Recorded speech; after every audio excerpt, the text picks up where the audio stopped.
el sí mismo, Atma, los tres estados de la conciencia pertenecientes al individuo han sido descritos. Por esta descripción queda claro que el sí mismo es el que tiene un nombre diferente en cada estado porque está identificado con un cuerpo distinto. Sin embargo, el sí mismo es siempre el mismo y es siempre presente en cada estado. Es el conocedor de los estados y es, por lo tanto, llamado saksi o testigo. No basta con saber lo que el sí mismo no es. Para reconocerlo directamente y retener el conocimiento, el buscador necesita saber qué es. El texto ahora explica lo que el sí mismo es. Aunque uno, comúnmente, escucha que el sí mismo no puede ser conocido, solo el sí mismo puede ser conocido con certeza, porque es lo único que es inmutable, siempre existente y siempre presente. Los objetos, sutiles o densos,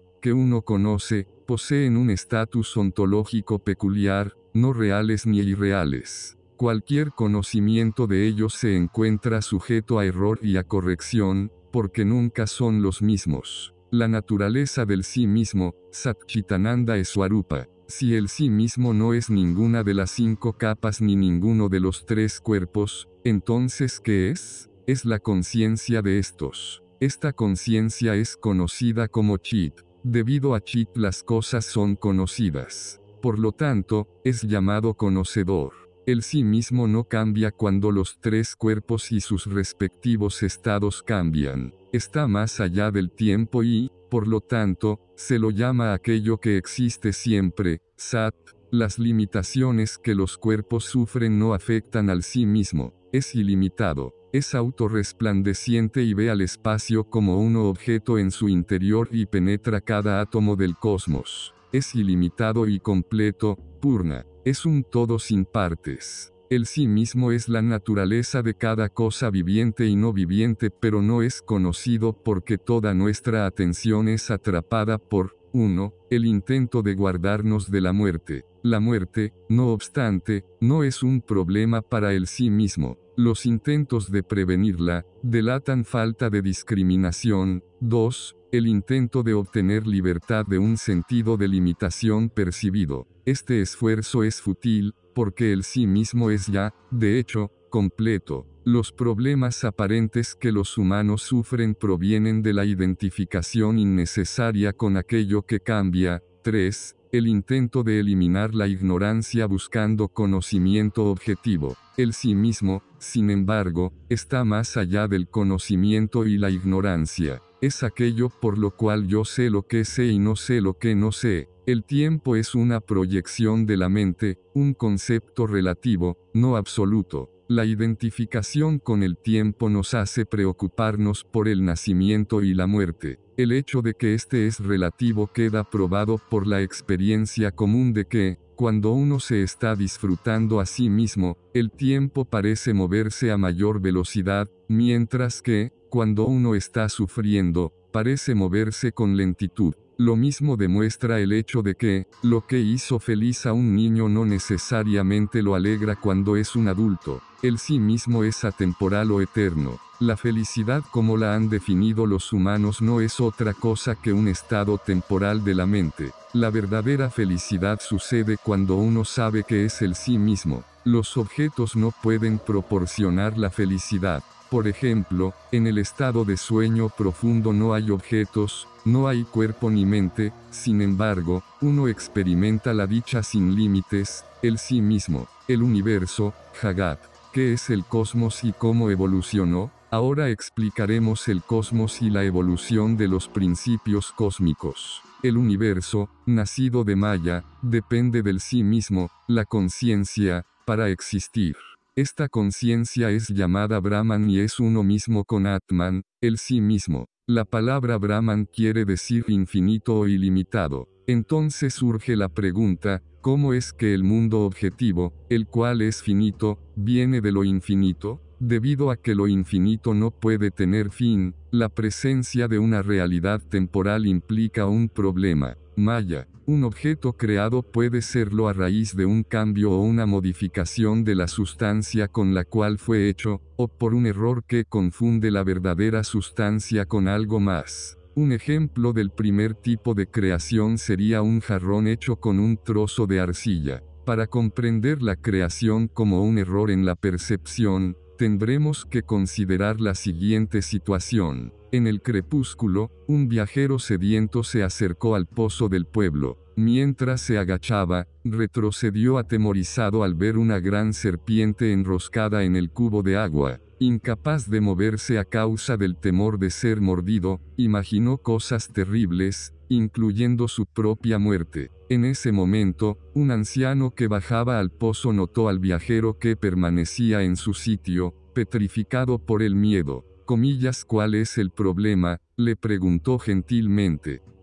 Una serpiente. Una serpiente. Traiga un palo antes de que nos ataque, susurró frenético el viajero. El anciano explotó en carcajadas. Oye, dijo, tranquilo, no hay serpiente, es solo la soga del pozo enroscada en el cubo. En la oscuridad se ve como una serpiente, en este caso, la serpiente fue creada por la ignorancia del viajero acerca de la soga. Este poder de proyección es universal y sucede en todos los momentos durante casi todo lo que experimentamos. Es la causa principal de los conflictos sociales. Por ejemplo, el proceso de la indagación del sí mismo básicamente consiste en que nos hagamos conscientes de las propias proyecciones y descartemos la parte del sí mismo, la mente, que las ocasiona. ¿Quién o qué es Dios? El poder por el cual el sí mismo parece ser el cuerpo y la mente es conocido como Maya.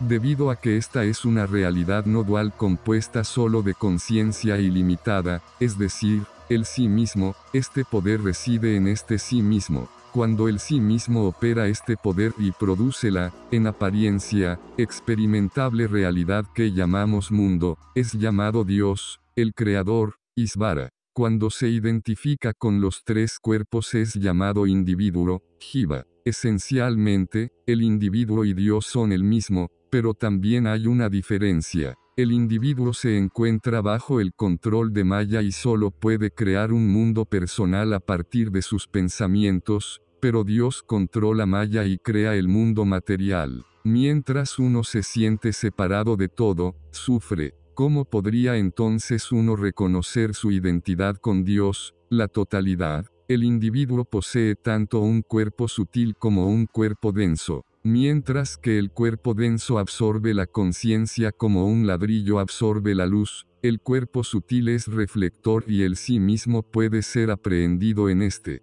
También puede suceder mediante la contemplación sobre la localización de los objetos. Un hombre se encuentra frente a un árbol. ¿Dónde es que experimenta al árbol? ¿La experiencia está teniendo lugar fuera de su cuerpo, en el árbol? No es así. Sucede en su conciencia. ¿Qué tan lejos está el árbol de la conciencia? ¿Existe alguna separación entre ellos? No, la conciencia toma la forma de un árbol y lo experimenta. Por lo tanto, todo lo experimentado no es otra cosa que la conciencia. Si Dios es el universo y el universo se experimenta en la conciencia, entonces Dios está en la conciencia y no separado de ella. Si el yo es conciencia, entonces el yo no está separado de Dios. Maya es la causa, karana, del efecto, karya, conocido como creación. La creación de cualquier objeto siempre involucra tres aspectos: conocimiento, jnana, el cual viene del principio de luz, sattva, actividad,